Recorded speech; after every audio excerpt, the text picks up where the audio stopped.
Karibu sana mtazamaji wa Zone Media. Za hivi punde ni kwamba jeshi la Marekani limefanya mashambulizi ya anga dhidi ya kundi la kigaidi la ISIS ndani ya nchi ya Syria kufuatia tukio la kuuawa kwa raia watatu wa Marekani. Mashambulizi hayo yameelezwa kuwa ni hatua ya moja kwa moja ya kulipiza kisasi na kuzuia mashambulizi zaidi dhidi ya maslahi ya Marekani katika eneo la Mashariki ya Kati.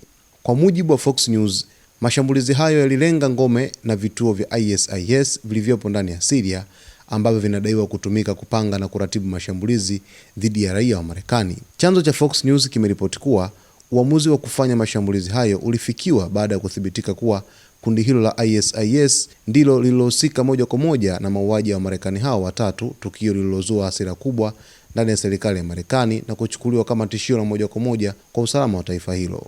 Aidha, maafisa wa Marekani wamesisitiza kuwa taifa hilo halitasita kuchukua hatua kali dhidi ya makundi ya kigaidi yanayolenga raia wake popote kule duniani. Marekani imeeleza kuwa operesheni hii ni sehemu ya mkakati mpana wa kuendelea kudhoofisha ISIS na kuzuia kundi hilo kujijenga upya baada ya kushindwa kijeshi katika miaka ya nyuma. Taarifa hii inakuja wakati hali ya usalama katika eneo la Syria ikiendelea kuwa tete, huku mataifa makubwa ikihusishwa moja kwa moja au kwa njia zisizo za moja kwa moja katika mvutano wa kisiasa na kijeshi unaoendelea katika eneo hilo. Taarifa hii ni ya hivi punde, lakini maendeleo zaidi ya taarifa hii yanatarajiwa kuweza kutolewa kwa kadri taarifa zitakavyotufikia hapa Zone Media. Cha msingi tu uweze kuwa karibu na sisi wakati wote kwa kusubscribe channel yetu, kulike, kucomment pamoja na kushare.